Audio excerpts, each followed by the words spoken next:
Donc dans ces vidéos, vous allez retrouver des exercices avec du matériel et sans matériel. Donc on va essayer de faire des exercices qui ne demandent pas trop de matos. Vous devez avoir tout ça à la maison normalement, que ce soit un manche à balai, ça peut être une ceinture, ça pourrait être éventuellement une bouteille d'eau, voilà, votre judogi. On va faire en sorte que tout le monde puisse faire les vidéos, que personne ne soit pénalisé parce qu'il n'a pas telle ou telle chose, d'accord? Et vous pourrez faire ces exercices autant de fois que vous voulez, d'accord, le jour que vous voulez, et c'est aussi pour ça qu'on a créé cette chaîne.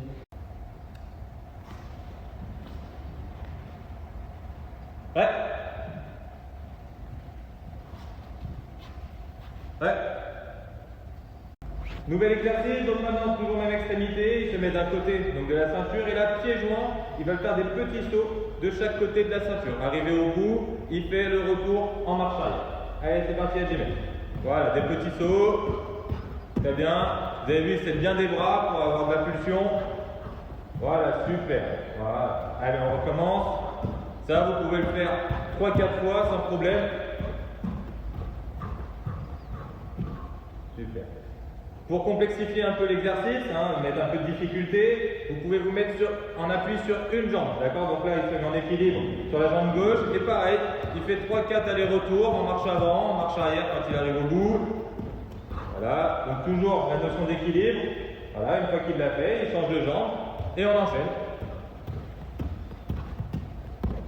Le retour. Donc on est toujours plus fort d'un côté que de l'autre. Voilà. Maté. Un nouvel exercice inventé par Mickaël, les pas chassés, d'accord? Donc là, le but, ça va être de regarder la ceinture et de tourner autour de la ceinture en se déplaçant en pas chassé. Vas-y. Très bien. Et hop, on regarde toujours la ceinture, on ne lâche jamais du regard la ceinture dans un sens. Voilà. Hop, il faut repartir dans l'autre sens. Très bien. Encore un tour. Voilà. Donc vous avez vu, ces pieds ne se décollent pas. On est au judo, c'est un stop. Les pas chassés au judo, très important, on ne monte pas sur la pointe des pieds, d'accord? On descend sur ses appuis. Regardez, Mickaël vient de faire une démonstration. Il est en légère flexion sur ses appuis et il ne décolle quasiment pas les pieds du sol. Nouveau pas chassé, cette fois-ci, on ne regarde plus la ceinture tout le temps. On regarde d'abord la ceinture et ensuite on est dos à la ceinture. Donc là, et hop, dos à la ceinture. Je ne la regarde plus. Voilà, il va en refaire un. Très bien. Évidemment, on peut aussi le faire dans l'autre sens, ça ne change rien. Voilà, on ne regarde pas et on termine en regardant la ceinture. Très bien. Très bien, donc on va continuer donc avec le travail au niveau de la ceinture. Donc Quentin va retirer sa ceinture. Donc là, on va passer sur une partie un peu plus pratique judo, pratique pure. Donc voilà, donc Quentin me passe la ceinture, je vais prendre à deux mains la moitié de la ceinture. Quentin voilà, saisit les extrémités. Donc moi je me mets pied donc sur la même ligne, légèrement fléchi. Quentin, même position, les deux pieds sur la même ligne. Voilà, je saisis. Et puis Quentin va travailler l'ouverture. Donc il est sur place, pied sur la même ligne, et là il ouvre. Voilà, il descend bien sur ses appuis et il ouvre. Moi je mets légèrement voilà, de la résistance pour accompagner Quentin. Hop. Donc là, on peut travailler pendant 30 secondes. Vous pouvez le renouveler 2 ou 3 fois. D'accord? Très bien. Raté. Ensuite, je vais mettre à la place. Quentin va avancer jambe droite. Donc les appuis désaxés. Voilà, toujours les épaules bien droites vers l'avant. Ici, je suis toujours pied sur la même ligne, semi-fléchi. Toujours donc la saisie aux extrémités. Ici, regardez, petite subtilité, Quentin a changé la saisie de la ceinture.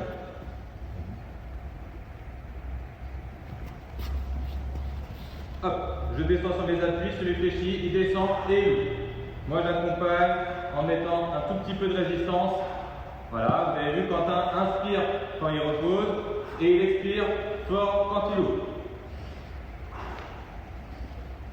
Donc pareil que l'exercice précédent, on part sur 30 secondes, renouvelé 2 ou 3 fois. Très bien, même chose à gauche. Donc cette fois il avance jambe gauche, la saisie de la main gauche est différente. Et là pareil, 30 secondes. Renouveler 2-3 fois. Voilà, pensez à bien fléchir les appuis de sorte à faire une extension au niveau des jambes lorsque vous ouvrez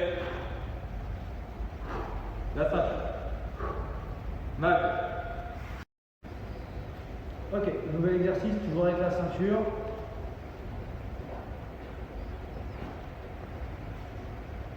Donc si on peut encore apaiser une ceinture, évidemment. Donc, je prends le milieu de la ceinture. Michael prend les deux extrémités. D'accord. On va partir sur le même travail d'ouverture. Donc ça veut dire que j'avance une jambe. On est fléchi sur ses jambes. On va venir ouvrir avec les deux extrémités. Alors évidemment, moi je ne me laisse pas partir comme ça. J'ai mis une légère résistance de manière à ce que voilà, la ceinture soit tendue, sans trop en faire. Et ensuite, je viens effectuer mon demi-tour, donc le Tai Savaki.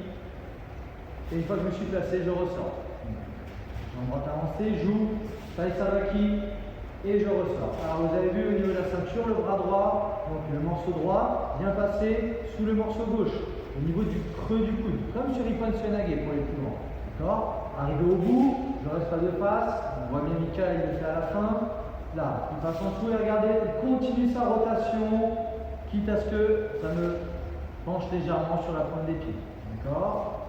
Hop, j'ouvre, je passe en dessous, je pivote, je tourne. Quand j'ai compris le mouvement, j'hésite pas à aller un petit peu plus vite. Pareil, je peux en faire pendant 30 secondes. Pourquoi 30 secondes? Parce qu'il y en a certains qui vont aller plus vite que d'autres. Donc, si on n'en met que 10, c'est pas suffisant.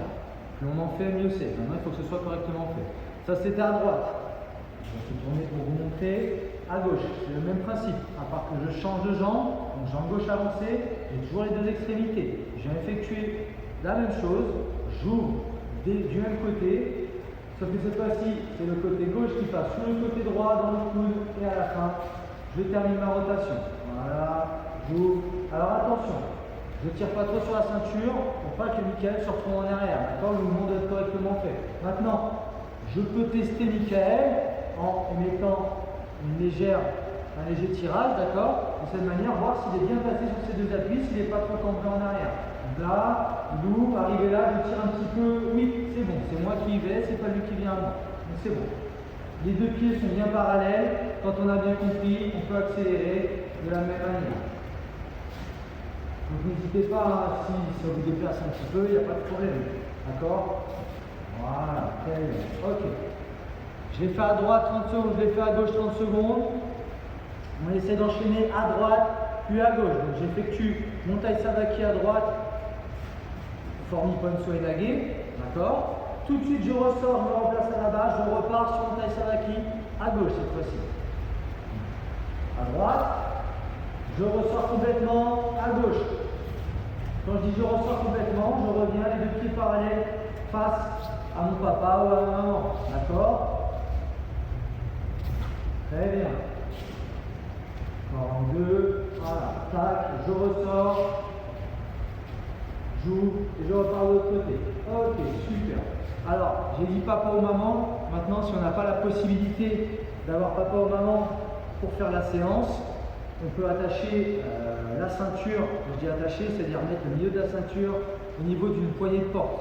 D'accord. Ça devrait être suffisamment tenu pour que vous puissiez faire vos outils commis, vos travaux de tirage et d'ouverture. Ça devrait passer normalement. Voilà, la séance s'achève.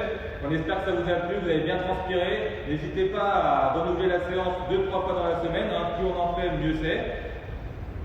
C'est des travaux qui sont dynamiques, d'accord. Si on ne les fait qu'une seule fois, ça n'a aucun intérêt. Le but, c'est de répéter tous les mouvements, tous les exercices qu'on vous donne, comme a Michael, 2 à 3 fois, pour vraiment l'intégrer, d'accord, qu'on n'ait plus besoin forcément d'y réfléchir, et surtout que quand on vous retrouve, tous les mouvements soient, on va dire, pour la plupart, connus et sus. Pour ceux qui souhaitent s'équiper un petit peu avec du matériel sportif ou les parents, si vous avez besoin de vous mettre un petit peu au sport et acheter du matériel, n'hésitez pas à vous rendre sur le site Timer Sport. C'est un équipementier, ils font du textile ainsi que des appareils pour pratiquer et faire du renforcement musculaire. Donc n'hésitez pas à vous rendre sur ce site, c'est très efficace et ils sont très professionnels.